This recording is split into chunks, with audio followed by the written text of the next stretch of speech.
Hello दोस्तों, कैसे हैं आप सब। हमारी कहानियां देखने के लिए हमारे चैनल को सब्सक्राइब कीजिए और हाँ, बेल आइकॉन पर क्लिक करना मत भूलिएगा। शामगढ़ गांव में चंगू और मंगू नाम के दो आदमी रहते थे। वो दोनों बहुत ही चालाक थे और हमेशा लोगों के साथ छोटी मोटी चालाकियां करते रहते थे। उसी गांव में पहलवान सेठ नाम का एक लालची और स्वार्थी किस्म का धनी आदमी भी रहता था। उसकी नजर हमेशा ही औरों के धन पर रहती थी।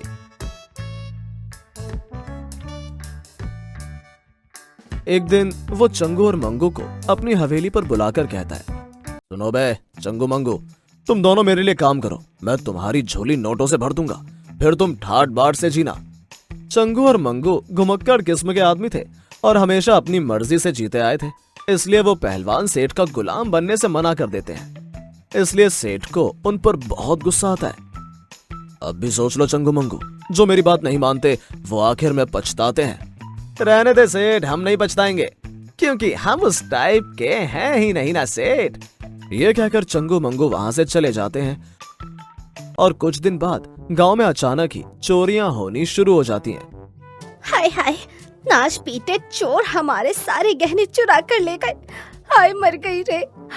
कोई चोर को पकड़ो और हमारा सोना चांदी वापस दिलवा दो रे।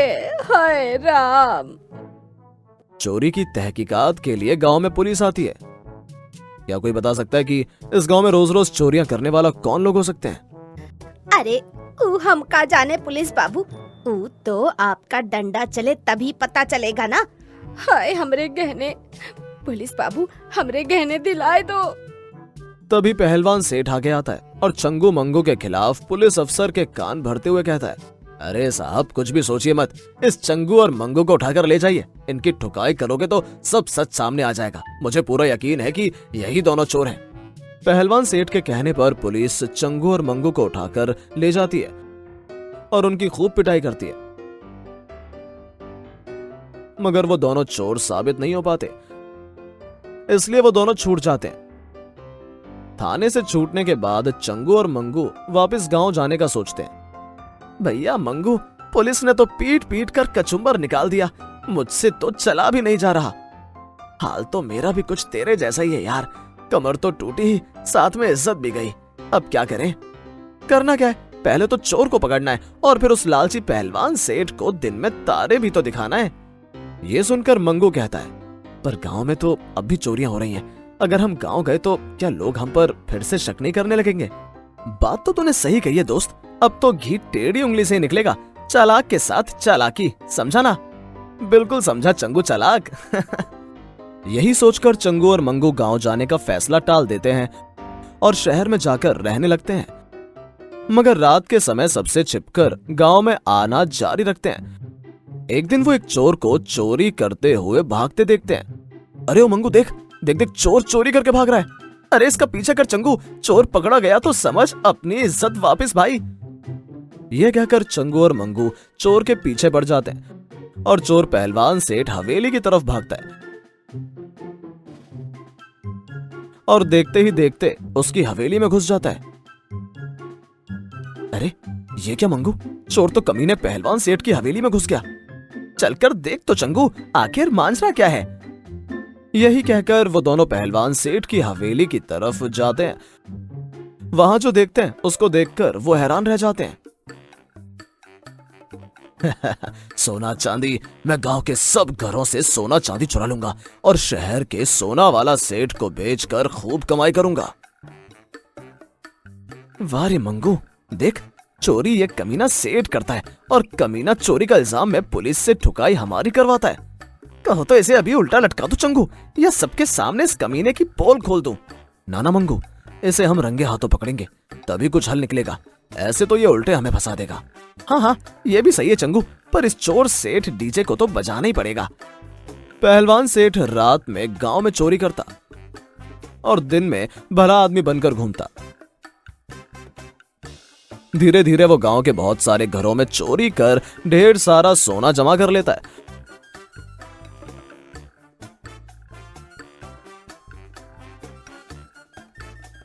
और फिर एक दिन खुशी में पागल हो जाता है। सोना, अब तो मेरे पास ढेर सारा सोना है। अब मैं इसे सोना वाला सेठ को बेचकर और भी अमीर हो जाऊंगा। यही सोचकर पहलवान सेठ शहर के सोना व्यापारी सोना वाला सेठ को फोन मिलाता है।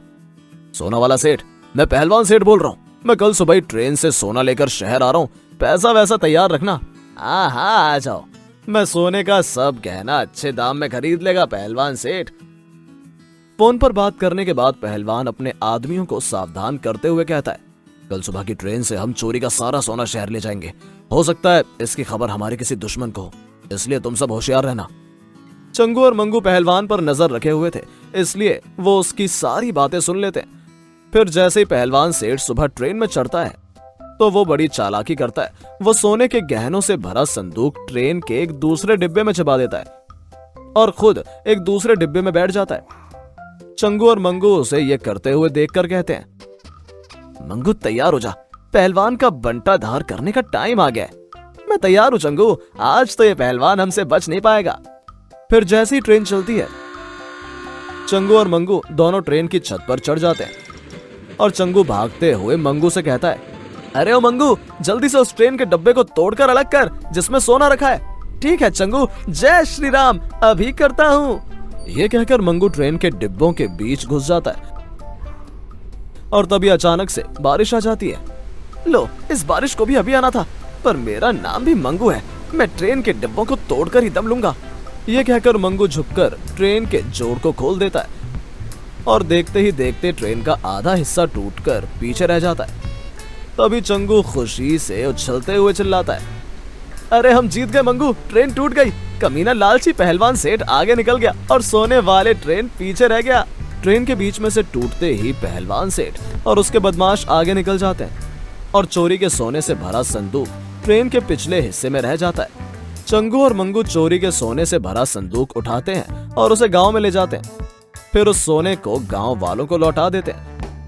गांव वाले चंगू और मंगू का बड़ा एहसान मानते हैं और लालची चोर पहलवान सेठ को पकड़कर उसकी खूब पिटाई करते हैं। अंत में सेठ चोरी के इल्जाम में जेल की हवा खाता है।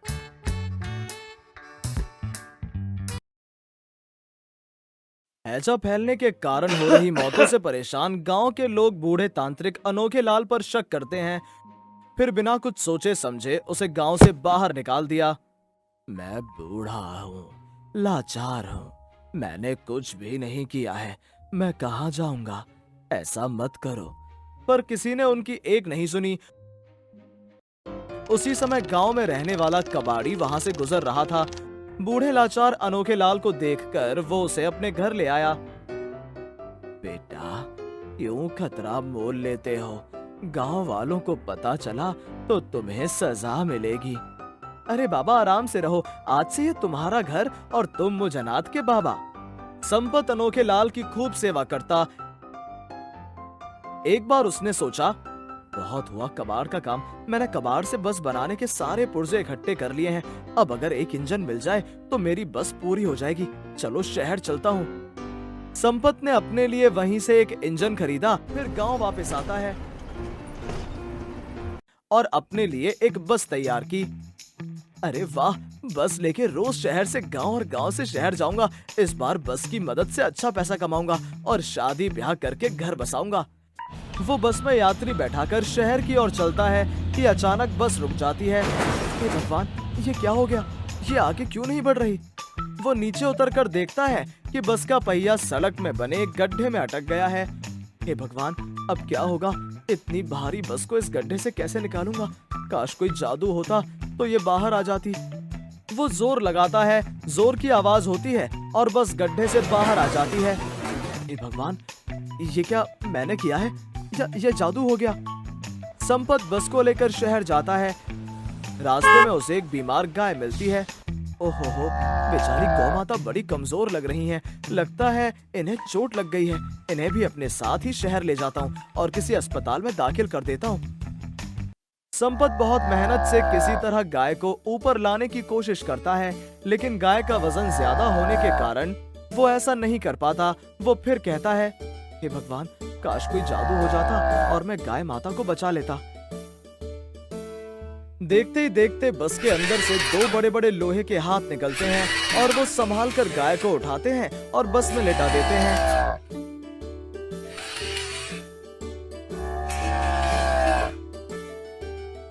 हे भगवान, ये मैं क्या देख रहा हूँ? बस ने गाय को उठाकर लेटा दिया है। कहीं मैं सपना तो नहीं देख रहा? तभी तेज बारिश होने लगती है। बस का हाथ संपत को भी उठाकर बस में रख देता है और बस तेजी से दौड़ने लगती है। अचानक संपत को एक बूढ़ा आदमी दिखाई देता है। बस रुक जाती है। बेटा, मुझे शहर तक ले चलो। इस लंबे रास्ते में मुझसे चला नहीं जा रहा है। मुझे तेज बुखार है। हाँ बाबा, क्यों नहीं, आप ऊपर आ जाइए। बस तो पूरी खाली है, मैं आपको शहर पहुंचा दूंगा। बस के अंदर से फिर से हाथ निकलते हैं और बूढ़े को उठाकर बस में रख देते हैं। हे अम्मा, ये सब क्या हो रहा है? अरे बेटा, तू क्यों घबराता है? दयालु इंसान की तो सब लोग मदद करते हैं। प्रभु तेरी भी मदद कर रहा है। बाबा, मुझे तो कुछ समझ ही नहीं आ रहा है। ये सब सच हो रहा है या मैं कोई सपना देख रहा हूँ? तेज हवाओं के कारण अचानक एक बहुत बड़ा सा पेड़ टूटकर बस के ऊपर गिरने लगता है। संपत डरकर अपनी आंखें बंद कर लेता है, लेकिन जब उसकी आंख खुलती है वो देखकर हैरान हो जाता है। हे भगवान, आपका लाख लाख धन्यवाद। बस दो भागों में बट गई। बीच में ये पेड़ गिरा हुआ है। अगर ये पेड़ बस पर गिर जाता तो मैं हमेशा के लिए मर जाता। संपत बस को स्टार्ट करने की कोशिश करता है। जोर की आवाज के साथ बस का पीछे का हिस्सा उड़ता हुआ बस से जुड़ जाता है। प्रभु, तुम्हारी क्या मर्जी है। एक तरफ तूफानी बारिश के कारण पूरे रास्ते में पेड़ गिरे हुए हैं। अब मैं शहर कैसे पहुंच पाऊंगा? काश ये बस उड़ती हुई हमें ले चलती। संपत के ऐसा कहते ही बस हवा में तेजी से उड़ने लगती है। डरा सहमा संपत गाय को जानवरों के अस्पताल में भर्ती कराता है और बूढ़े आदमी को सहारा देकर उतारने की कोशिश करता है। अरे अनोखे लाल चाचा, ये तो आप हैं। मुझे अकेले बहुत डर लग रहा था। अब मैं इस बस पर कभी नहीं बैठूंगा।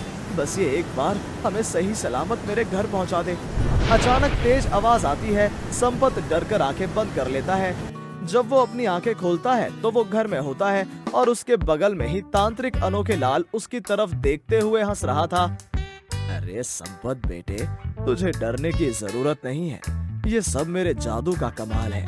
तूने मेरी इतनी सेवा की है, उसके बदले में ये जादुई बस तेरा इनाम है। अरे वाह चाचा, तुमने तो मेरी किस्मत ही बदल दी। जा, अब खूब पैसे कमा और अपने सपने पूरे कर। हेलो दोस्तों, कैसे हैं आप सब? हमारी कहानियां देखने के लिए हमारे चैनल को सब्सक्राइब कीजिए और हाँ, बेल आइकॉन पर क्लिक करना मत भूलिएगा।